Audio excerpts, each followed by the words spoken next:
I know it all. Tony sold Avengers Tower. Every step you took to get here. Is it an Avengers Tower?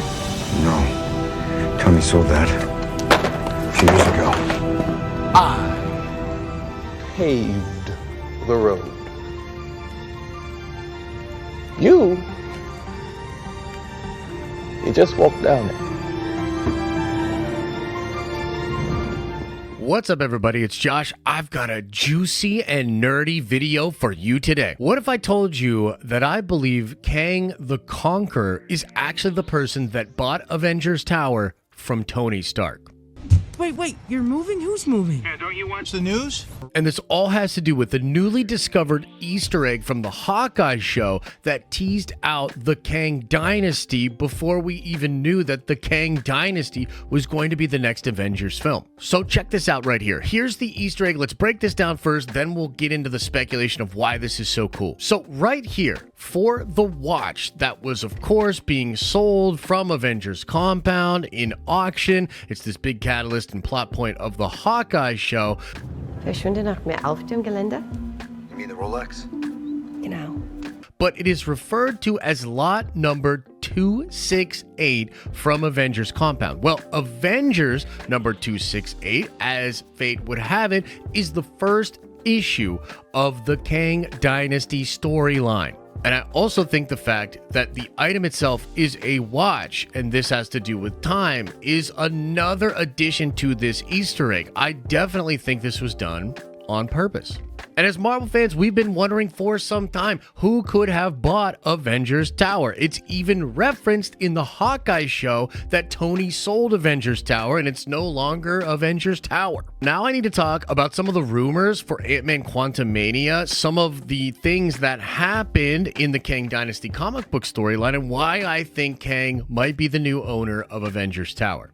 It is said that the variant of Kang the Conqueror that we will meet in Quantumania will be the Victor Timely variant, or at least that will be one of the variants of Kang that we meet in that film. And Victor Timely is a variant of Kang that went back to the 1900s, like the early 1900s, and established a small town in Wisconsin called Timely.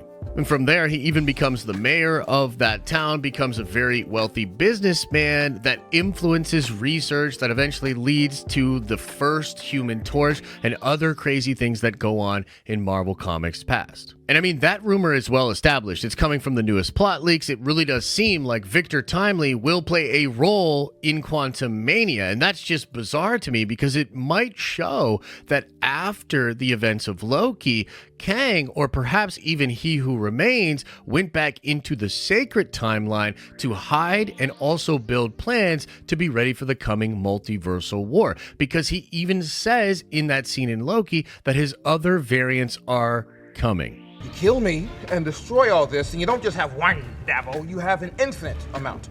Reincarnation, baby. See you soon.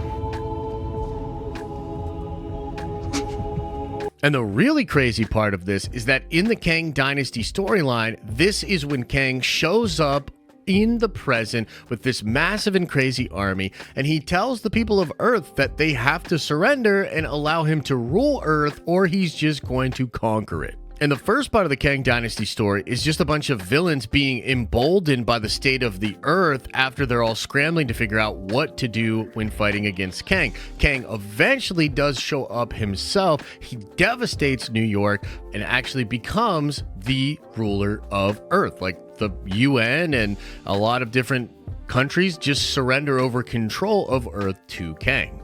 But it is also revealed in the Kang Dynasty event that other characters from throughout Marvel's history were actually Kang in disguise. It is during this run that we find out that Rama-Tut was actually a variant of Kang the Conqueror. And the truth is, guys, we don't actually know the status quo of the Avengers overall. That's been kept very vague since Avengers Endgame. But the Avengers are a thing still, and we at least know that these next two big event movies will be Avengers films. So the Kang Dynasty film is going to be an Avengers movie, as is Secret Wars. And many people, myself included, believe that what you're going to see in this version of Secret Wars is going to be something like Avengers Forever, where you have different variants of Kang fighting with the Avengers against different versions of Kang and different versions of Avengers.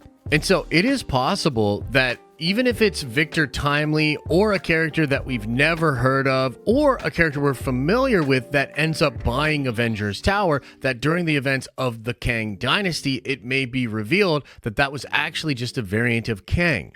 Because I actually believe it's possible that He Who Remains escaped from the end of time, went back into the sacred timeline, which was a timeline that he catered to be exactly the way that it was, and he is now hiding in the sacred timeline, preparing for the inevitable multiversal conflict. So he thinks that they're going to have to fight with other Kangs, other groups of Avengers, other universes. And so what would you do in a situation like that? Well, you'd probably start prepping for that battle. Maybe Victor Timely will be revealed to be some kind of a benefactor character, maybe even the one that's referenced in the other movies with the Ant-Man storyline, you know, that character that was trying to get the Pym particles, the character that the one dude is representing in Ant-Man and the Wasp. And it's even possible that he will fund the Baxter Foundation and become some kind of a benefactor or just, you know, a big donor to even the Baxter Foundation. And maybe when we meet him in Quantumania, we'll meet a version of him on Earth that seems relatively normal. And then we'll meet another version of him in the quantum realm that is really, really bad. It's also important to note that according to the rumors for Quantumania, the characters that know that Kang is bad or that know that this Victor Timely character is actually Kang may well be trapped in the quantum realm. They might not be out there in the world to tell people what's actually going on. And at a time when the world is really collapsing and looking for security, we've been speculating for some time that this could be where Dark Avengers, Siege, Thunderbolts, other characters and teams like that come into the forefront of Marvel Comics to protect the Earth. Well, if you were Kang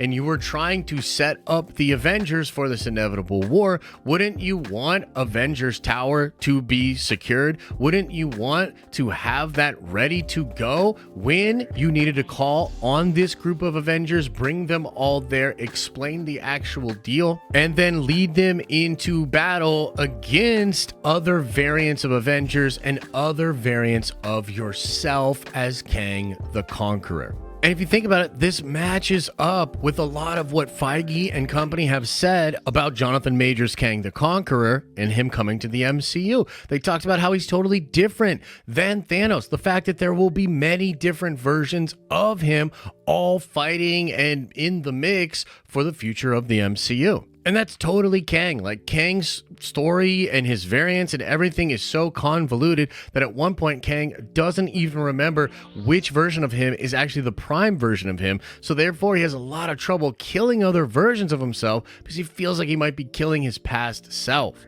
It's crazy, it's fun, and it's just a theory for now based on this newly discovered Easter egg. I kind of think this could be really cool if Marvel Studios did this. I wonder what you think about it. Is there something else you think is going on with this Easter egg, and who do you think bought Avengers Tower? Let me know in the comments section below. Like this video if you liked it, and come on by our live streams where you can ask me about this theory or anything else nerdy right there in the moment, and I'll answer you live. As I always say, I hope you are having an awesome and a nerdy day, and I will see you in the next video.